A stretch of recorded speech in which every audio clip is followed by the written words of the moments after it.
some remarks which I have made on countless occasions. I make these remarks because I think it is necessary for us to remind ourselves of what human beings have done, both to oppress and exploit other human beings, and to address their living conditions and to make life worthwhile. Men and women all over the world come and go. Some leave nothing behind, not even their name. It would appear that they never lived at all. Others do leave something behind. The haunting memory of the evil deeds they committed against other human beings. Various kinds of theft, robbery, malicious injury to property, denial of human rights simply because people are of a different color to you, torture, imprisonment without trial, and political assassinations. Every time the names of such people are mentioned, even at the height of their power, with all the glittering symbols of power, they are like a grave, beautiful outside, rotten inside. Whenever their names are mentioned, feelings of contempt, of disgust, of revulsion, of hatred well up in our hearts. We regard them as the scums of the earth, as pieces of rags who are not fit to live. There is another second category of people who leave something behind. These are the men and women who have emerged in various parts of the world and who have chosen the world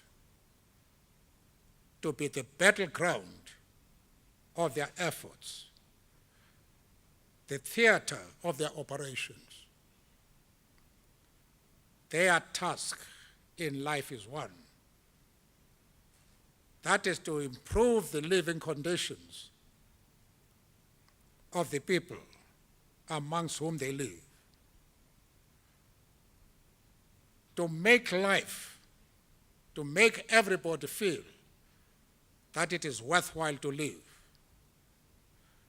To fight questions like poverty, ignorance, disease, and want. They are the men and women who want to put sunshine in the hearts of the poorest of the poor. Their name lives beyond the grave. They are the men and women who, when their last day comes, we are able to say from the bottom of our heart, here lies a man or woman who has done his or her duty to country and people. Their names live beyond the grave. They become immortal. I have traveled around this country. I've traveled around the world. I have seen, as a result of efforts that have been made by men and women who were hardly known before, the father of this young lady, the late Oliver Tambo, the old man next to us here who sent me to jail, Walter Sisulu. If I had not met him, today I would have been a rich man. But I'm poor because I ignored the advice of my principal, under whom I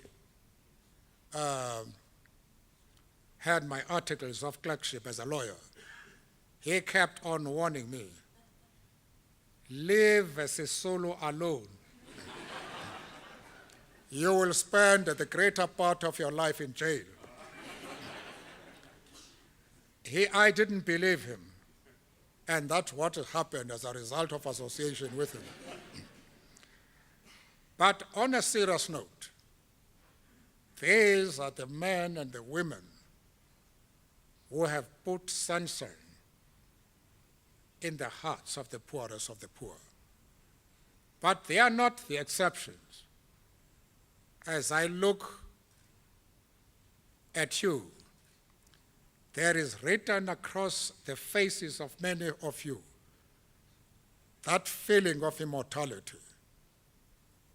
And that is what has given me hope, because I find that expression as I travel right around the world. And today we're meeting here to celebrate an event which is designed to empower our young people. Because, as has often been said, our youth are the most important national asset that we have. Amongst these children are going to be members of parliament, are going to be ambassadors, are going to be cabinet ministers, are going to be deputy presidents, are going to be presidents. It is for that reason that we should give them the opportunity to advance. And this Children Fund is a small contribution in that direction.